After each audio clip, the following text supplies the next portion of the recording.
తీసుకున్న తెలంగాణ శాసనసభ స్పీకర్ గడ్డం ప్రసాద్ కుమార్ గారు అదే విధంగా ఈ కార్యక్రమంలో పాల్గొన్న ఇంకొక ముఖ్య అతిథులు ఉమ్మడి రంగారెడ్డి జిల్లా ఇన్ఛార్జ్ మంత్రివర్యులు దుద్దిల్ల శ్రీధర్ బాబు గారు, మాజీ మంత్రివర్యులు శాసన మండలి చీఫ్ విప్ పట్నం మహేందర్ రెడ్డి గారు, అదే విధంగా తాండూరు శాసన సభ్యులు మిత్రులు మనోహర్ రెడ్డి గారు, చేవెళ్ల శాసన సభ్యులు కాళే యాదయ్య గారు, రాజేంద్రనగర్ శాసన సభ్యులు పెద్దలు ప్రకాష్ గౌడ్ గారు, అదే విధంగా మిత్రులు మాజీ పార్లమెంట్ సభ్యులు డాక్టర్ రంజిత్ రెడ్డి గారు,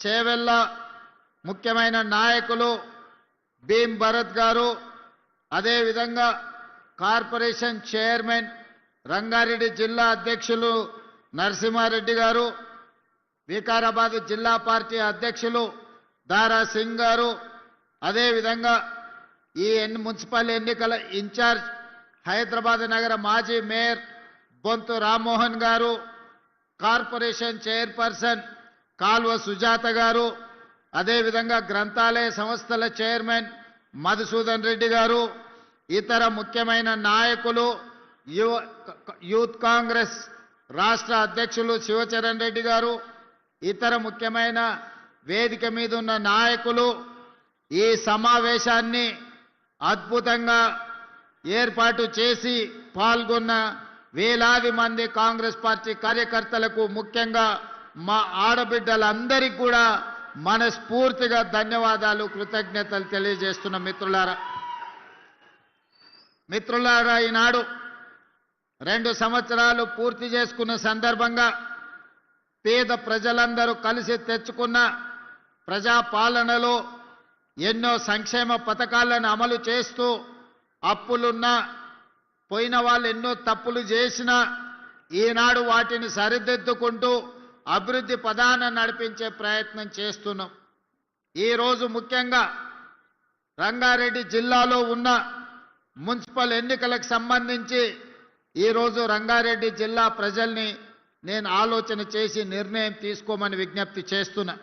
అది కొడంగల్ నియోజకవర్గంలో ఉన్న 3 మున్సిపాలిటీలు కావచ్చు, తాండూరు నియోజకవర్గంలో ఉన్న మున్సిపాలిటీలు కావచ్చు, పరిగిలో ఉన్న మున్సిపాలిటీలు కావచ్చు, వికారాబాద్, చేవెళ్ల, మహేశ్వరం, అదే విధంగా మనకు మేడ్చల్, మల్కాజ్గిరిలో ఉన్న మున్సిపల్ ఎన్నికల్లో పోటీ చేస్తున్న అభ్యర్థులను అక్కడి ఓటర్లందరినీ ఆలోచన చేయమని నేను ఈరోజు మీ అందరికీ విజ్ఞప్తి చేస్తున్నా. తెలంగాణ రాష్ట్రంలో 2014 నుంచి దాదాపుగా 2024 వరకు 10 సంవత్సరాలు చంద్రశేఖరరావు గారే ముఖ్యమంత్రిగా ఉన్నారు. వారి కుమారుడు తారక రామారావు గారే మున్సిపల్ శాఖ మంత్రిగా ఉన్నారు. అదేవిధంగా కేంద్రంలో నరేంద్ర మోడీ గారు 3వసారి ప్రధానమంత్రి అయిండు. 12 సంవత్సరాల నుంచి ప్రధానమంత్రిగా కొనసాగుతున్నాడు. ఏనాడు కూడా ఈ పార్టీలు కానీ బీఆర్ఎస్, బీజేపీ మన స్థానిక సమస్యల్ని పరిష్కరించాలనో, మన మున్సిపాలిటీలలో సీసీ రోడ్లు వేయాలనో, అండర్ గ్రౌండ్ డ్రైనేజ్ నిర్మించాలనో, లేకపోతే మన వీధి దీపాలను సరిదిద్దాలనో, అంతెందుకు పేద ప్రజల గుర్తింపైన రేషన్ కార్డు ఇవ్వాలన్న ఆలోచన కూడా ఈ పార్టీలు చెయ్యలేదు. ఇవాళ వార్డు మెంబర్ అయినా, సర్పంచ్ అయినా, మున్సిపల్ ఎన్నికలైనా భారతీయ జనతా పార్టీ నాయకులు మా మోడీ గారిని చూసి ఓటేయండి అని అడుగుతున్నారు. నేను ఒక్క మాట అడగదలుచుకున్న బీజేపీ నాయకులను, పెళ్లి పెద్దను చూసి పిల్లనిస్తే పిల్లగానోడు పనికిరానోడైతే సంసారం చేసేది ఎవరు అని నేను అడుగుతున్నా. పెళ్లి పెద్ద మంచి చెడ్డ చెప్పడానికే ఉంటాడు కానీ సంసారం చేయాల్సింది, కుటుంబాన్ని నడపాల్సింది పెళ్లి పిల్లగాడే తప్ప పెళ్లి పెద్ద కాదు.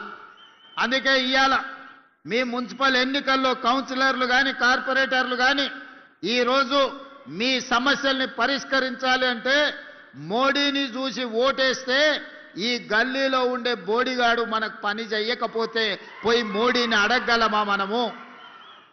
అదేవిధంగా ఈరోజు బీఆర్ఎస్ వాళ్ళు మొన్న జరిగిన శాసనసభ ఎన్నికల్లో అధికారం పోయింది.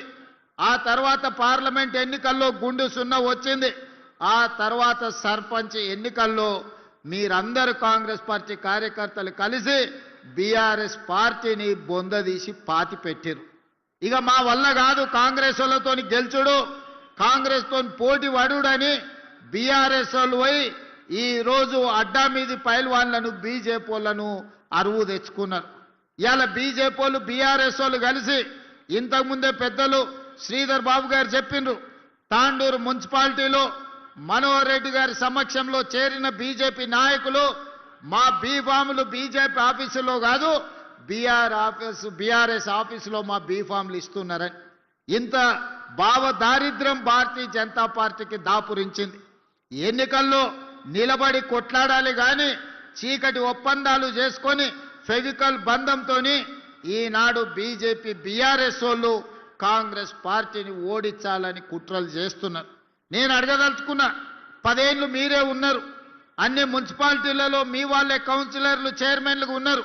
నిజంగానే మీరు సమస్యలు పరిష్కరించుంటే ఈనాడు తాండూరులో కానీ పరిగిలో కానీ వికారాబాద్లో కానీ కొడంగల్లో కానీ మీరు అడగకుంటేనే మీ ఇంటికి వచ్చి ఓటేసి అయ్యా మీరు గొప్పోళ్ళు మా మున్సిపాలిటీలో మా సమస్యల్ని పరిష్కరించిండ్రు మీకే ఓటేస్తామని ఇవాళ బీఆర్ఎస్ బీజేపీ వాళ్ళకు ఓటేసేటోళ్ళు. నిజంగానే కేసీఆర్ గారు నిధులు ఇచ్చి నరేంద్ర మోడీ గారు నిధులు తెచ్చి ఈ మున్సిపాలిటీలను అభివృద్ధి చేసి ఉంటే ఇవాళ ఇల్లు తిరిగి వంగి వంగి దండాలు పెట్టాల్సిన పరిస్థితి బీజేపీకి బీఆర్ఎస్కు దాపురించేది కాదు. 12 ఏళ్ళు మోడీ ప్రధానమంత్రి గుండి చేయలేని పని ఇవాళ మీ గల్లీలో కార్పొరేటర్ కౌన్సిలర్ గెలిస్తే మోడీ వచ్చి మన సమస్యల్ని పరిష్కరిస్తాడా?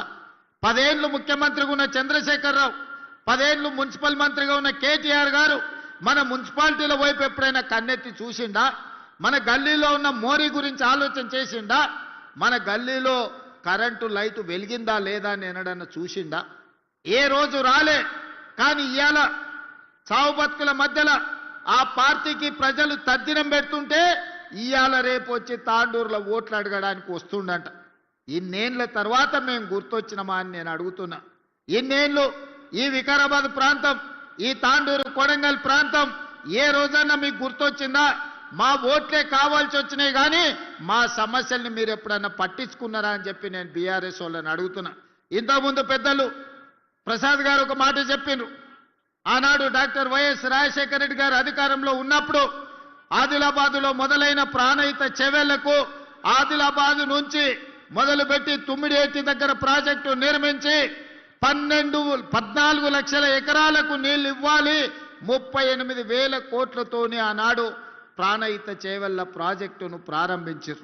చేవెళ్లలో శిలాఫలకం వేసినప్పుడు డాక్టర్ వైఎస్ రాజశేఖర రెడ్డి గారు చేవెళ్లకే కాదు వికారాబాద్ తాండూ పరిగి ప్రాంతానికి కూడా గోదావరి జలాలు రావాలి, ఎడారిగా మారిన మా ప్రాంతాన్ని అభివృద్ధి చేయాలి, ఎల్లకాలం మేము కల్తీ కళ్ళు తాగాల్సిందేనా, మేము కందులు వండించుకొని బతకాల్సిందేనా అని చెప్పి ఈ ప్రాంత రైతాంగం డాక్టర్ వైఎస్ రాజశేఖర రెడ్డి గారిని అడిగారు. 2009 ఎన్నికల సందర్భంగా కొడంగల్ ఎన్నికల ప్రచారంలో భాగంగా రాజశేఖర రెడ్డి గారు గోదావరి జలాలను కొడంగల్ వరకు తీసుకొస్తా అని ఆనాడు మాట ఇచ్చిండ్రు. ఆ తర్వాత 100 కోట్ల రూపాయల పనులు జరిగినాయి. చేవెళ్ల చుట్టుముట్టూత ప్రాంతంలో గోదావరి జలాలు తీసుకురావడానికి ప్రాజెక్టు పనుల మీద 100 కోట్ల రూపాయలు ఖర్చు పెట్టిండ్రు. ఉమ్మడి రాష్ట్రంలో జరిగిన పనులు, తెలంగాణ రాష్ట్రం వచ్చిన తర్వాత చంద్రశేఖరరావు గారు తెలంగాణ ముఖ్యమంత్రి అయిన తర్వాత రంగారెడ్డి జిల్లాకు గోదావరి జలాలు ఇచ్చేది లేదు అని మల్లన్న సాగర్, కొండపోచమ్మ సాగర్, అదేవిధంగా రంగనాయక సాగర్ ప్రాజెక్టులు మెదకు జిల్లాలో కట్టుకున్నాడు. కానీ రంగారెడ్డి జిల్లాకు చుక్క నీళ్ళు ఇచ్చేది లేదని ప్రాజెక్టులే పడావు పెట్టిండ్రు. ఇవాళ సజీవ సాక్షిగా ఎవరైనా మీరు హైదరాబాద్ వెళ్తుంటే చేవెళ్ల చౌరస్తా దగ్గర ప్రాణహిత చేవెళ్ల ప్రాజెక్టు శిలాఫలకం అక్కడ కనిపిస్తుంది చూడండి. ఆ నుంచి 4 కిలోమీటర్ల లోపలికి పోతే అండర్ గ్రౌండ్ టన్నెళ్లు చేసిన పనులు ఎక్కడొక్కడనే నిలిచిపోయి కనిపిస్తున్నాయి. నేను అడగదలుచుకున్న చంద్రశేఖరరావు గారిని, ప్రతి సంవత్సరం గోదావరిలో ఈనాడు సముద్రంలో 3000 టీఎంసీలు కలుస్తున్నాయి. ఇది నేను చెప్పలే, చంద్రశేఖరరావు గారే గోదావరి జలాల మీద శాసనసభలో పవర్ పాయింట్ ప్రెజెంటేషన్ ఇచ్చినప్పుడు చంద్రశేఖరరావు గారే స్వయంగా చెప్పినారు, గోదావరిలో ప్రతి సంవత్సరం 3000 టీఎంసీలు వృధాగా సముద్రంలో కలుస్తున్నాయి. ఎన్ని నీళ్ళైనా వాడుకోవచ్చు, ఎన్ని నీళ్ళైనా పారించుకోవచ్చు. చంద్రబాబు నాయుడు నీ సూచన చేస్తున్నా, మాది ఎత్తు పల్లాలు ఉన్నది కానీ మీది బాగుంది. మీది విజయనగరం నుంచి శ్రీకాకుళం, మన శ్రీకాకుళం విజయనగరం నుంచి మొదలు పెడితే చిత్తూరులో నెల్లూరు దగ్గర నాయుడుపేట వరకు నువ్వు గోదావరి జలాలు తీసుకెళ్ళు, నీకు నేను సూచన చేస్తున్నా అని ఈ మొనగాడు పోయి ఆయనకు సలహాలు చెప్పబోయింది. ఆయనకు సలహా ఎందుకు చెప్పినావని నేను అడుగుతలేను.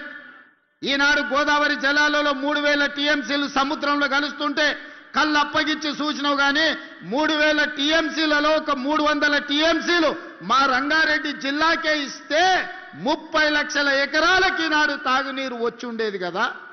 ఏం పాపం చేసిన మా రంగారెడ్డి జిల్లా వాళ్ళని నేను అడుగుతున్నా.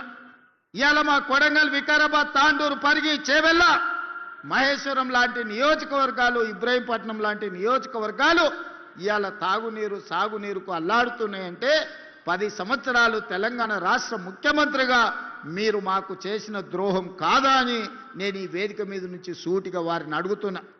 ఎందుకు ఉమ్మడి రాష్ట్రంలో సమైక్య పాలనలో సీమాంధ్ర పాలకులు మంజూరు చేసి పక్క రాష్ట్రమోడు మనకు నిధులు ఇచ్చి అనుమతులు ఇస్తే సొంత రాష్ట్రంలో పుట్టి పెరిగిన తెలంగాణ ఉద్యమకారుడు అని చెప్పుకున్న చంద్రశేఖరరావు రంగారెడ్డి జిల్లాకు గోదావరి జలాలు రాకుండా ఎందుకు అడ్డుకున్నాడో ఇవాళ రంగారెడ్డి జిల్లాలో మేము నాయకులమని చెప్పుకునే సబితా ఇంద్రారెడ్డి గారు సమాధానం చెప్పాలి.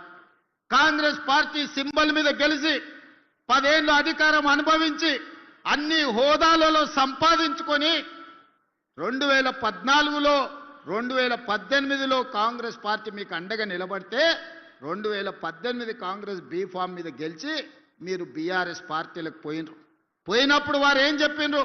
రంగారెడ్డి జిల్లా అభివృద్ధి కోసమే పార్టీ ఫిరాయిస్తున్నా అని చెప్పిండ్రు. మరి నిజంగానే అభివృద్ధి కోసం పార్టీ ఫిరాయించుంటే చేవెళ్ల ప్రాజెక్టును పూర్తి చేయడానికి అనుమతులు, నిధులు ఎందుకు తీసుకురాలేదు?